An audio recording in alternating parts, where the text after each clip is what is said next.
Assalamualaikum warahmatullahi wabarakatuh. Salam sejahtera bagi kita semua. Salam Om Swastiastu, Namo Buddhaya, salam kebajikan. Kami dari kelompok 4 pelajaran psikologi umum akan menjelaskan tentang kesehatan mental dan stres. Sebelumnya izinkan saya untuk memperkenalkan anggota kelompok saya yang berjumlah 8 orang, yakni pertama dengan ada saya pribadi, Hatta Ramzi Supriyadi, kemudian ada Amalia Rahma, Dwi Palupiretno Nitias, Fitria Ananda Sapitri, Fahrani Aisyah, Hendri Kusumadaya, Muhammad Prasetyo, dan Syifa Maulana. Untuk itu, selamat menyaksikan. Sebelumnya kami mohon maaf apabila ada salah-salah kata dalam penyampaian materi nanti. Sekian dari saya. Wassalamualaikum warahmatullahi wabarakatuh. Nama saya Muhammad Prasetyo dari kelompok 4. Saya di sini akan membacakan materi pengertian kesehatan mental. Menurut Piper dan Uden 2006, kesehatan mental adalah suatu keadaan di mana seseorang tidak mengalami perasaan bersalah terhadap dirinya sendiri dan dapat menerima kekurangan atau kelemahannya, mampu menghadapi masalah dalam hidupnya, memiliki kepuasan dalam kehidupan sosialnya, serta memiliki kebahagiaan dalam hidupnya. World Health Organization (WHO) 2001 menyatakan bahwa kesehatan mental merupakan kondisi dari kesejahteraan yang disadari individu yang di dalamnya terdapat kemampuan-kemampuan untuk mengelola stres, kehidupan yang wajar, untuk bekerja secara produktif dan menghasilkan serta berperan serta di komunitasnya.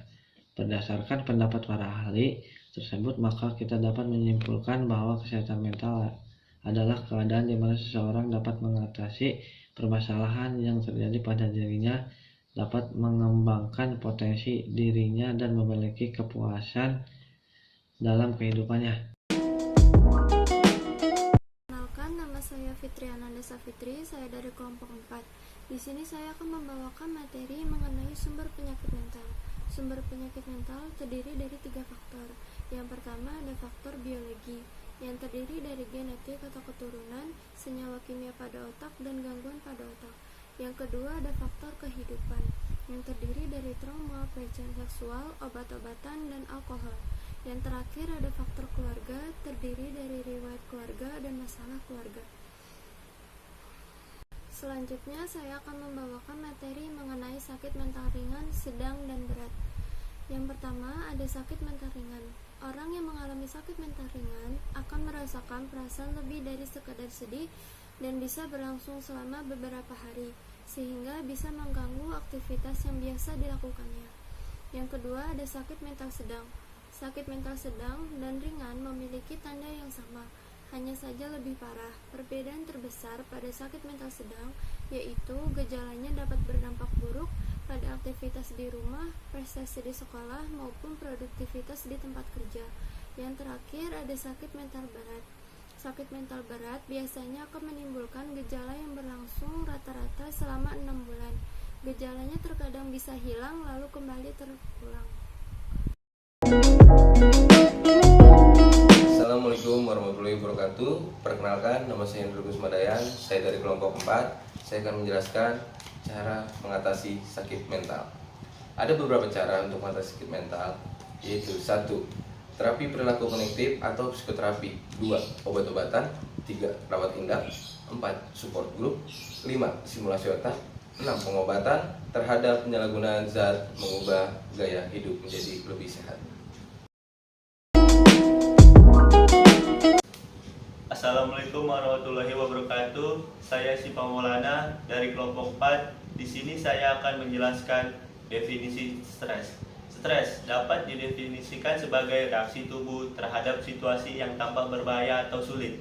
Ketidakmampuan menghadapi ancaman yang dihadapi oleh mental, fisik, emosional, dan spiritual manusia. Di sini saya akan menjelaskan faktor-faktor yang menyebabkan stres.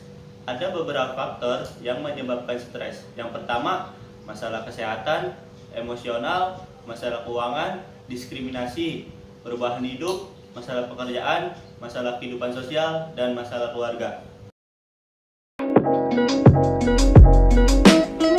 Assalamualaikum warahmatullahi wabarakatuh. perkenalkan, nama saya Dwi Balupit Nantias dari kelas R1J. Di sini saya akan menjelaskan sedikit tentang jenis-jenis stres. Yang pertama ada stres baik. Tipe stres seperti ini dalam dosis kecil sebenarnya baik untuk sistem imun kita. Selain itu, tipe stres ini juga dapat membuat banyak orang lebih mudah untuk menciptakan tujuan dan menikmati proses pencapaian dengan penuh energi. Yang kedua ada distres internal. Tipe stres ini yaitu buruk. Distres merupakan tipe stres negatif hasil dari pengalaman buruk, ancaman, atau perubahan situasi yang tak terduga dan tidak nyaman. Yang ketiga ada distres akut. Distres akut terjadi ketika seseorang mengalami distres yang dipicu oleh peristiwa buruk yang berlalu dengan cepat.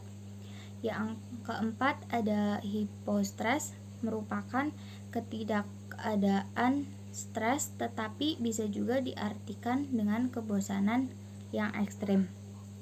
Yang terakhir ada eustress, merupakan stres yang sangat berguna lantaran dapat membuat tubuh menjadi lebih waspada.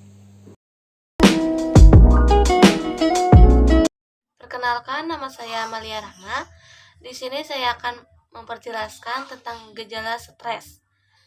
Gejala yang muncul saat seseorang mengalami stres dapat berbeda-beda, tergantung penyebab dan cara menyikapinya. Gejala atau tanda stres dapat dibedakan menjadi 4 bagian. Yang pertama, gejala emosi, misalnya mudah gusar, frustasi, suasana hati yang mudah berubah, atau mood, sulit untuk menenangkan pikiran, rendah diri, serta merasa kesepian, tidak berguna, bingung dan hilang kendali, hingga tampak bingung, menghindari orang lain, dan depresi.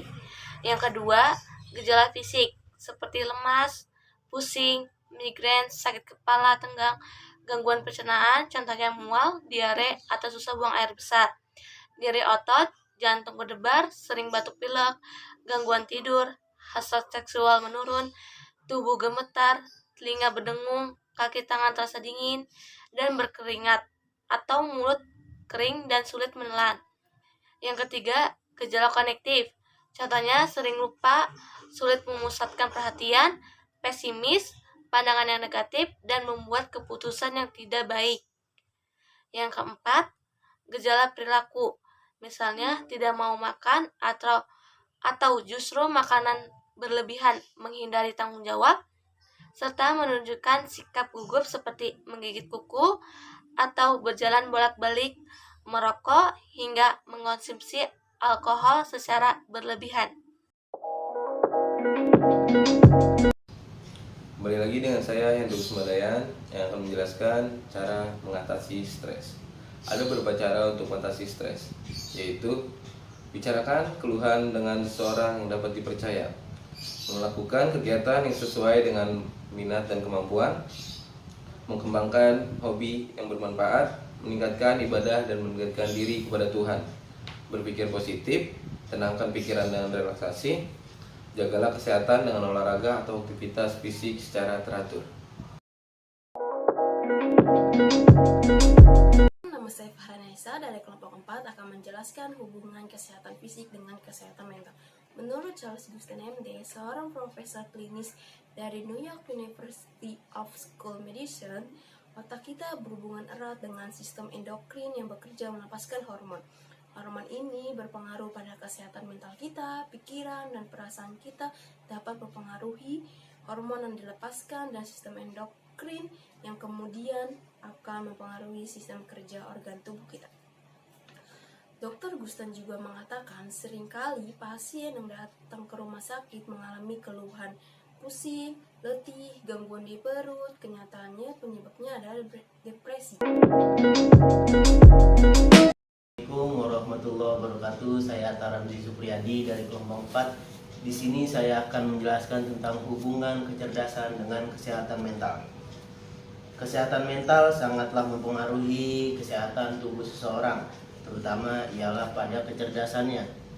Mengenai pengaruh kesehatan mental terhadap kecerdasan pikiran memang besar sekali.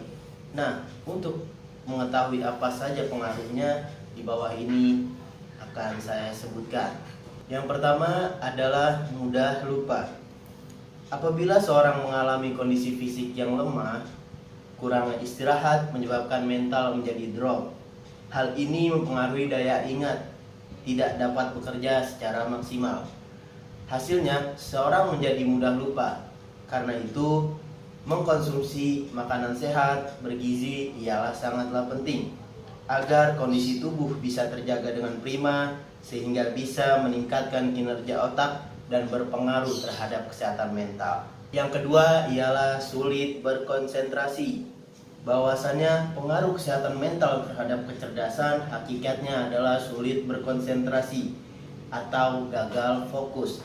Hal ini dikarenakan mental yang tidak siap menerima kondisi indera lainnya bisa diakibatkan karena penat, lelah, stres, dan suntuk. Yang ketiga ialah kemampuan berpikir menjadi menurun. Kondisi mental yang menurun bisa juga berdampak kepada pemikiran kita menjadi menurun, sehingga ia sulit fokus juga berkonsentrasi, merasa fisiknya lelah, lemah, malas, dan akibatnya menjadi terganggu. Seseorang akan mudah menjadi stres, depresi, tertekan, cemas, takut, dan sebagainya. Kondisi akan diperparah apabila kondisi fisik tidak mendukung. Hal ini diperlukan sebuah terapi khusus untuk memperbaiki fisik terlebih dahulu. Setelah fisik sehat, maka perbaiki setelahnya adalah kondisi mentalnya.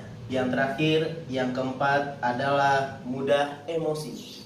Selanjutnya, pengaruh kesehatan mental terhadap kecerdasan yaitu mudah menjadi emosi. Karena merasa tertekan dan terpojok, maka orang dengan gangguan mental sangat tertekan memiliki emosi yang buruk. Perasaannya yang tidak stabil membuat emosi naik dan turun. Apabila kondisi ini tidak segera diperbaiki, justru akan berdampak kepada penyakit fisik pada tubuh kita.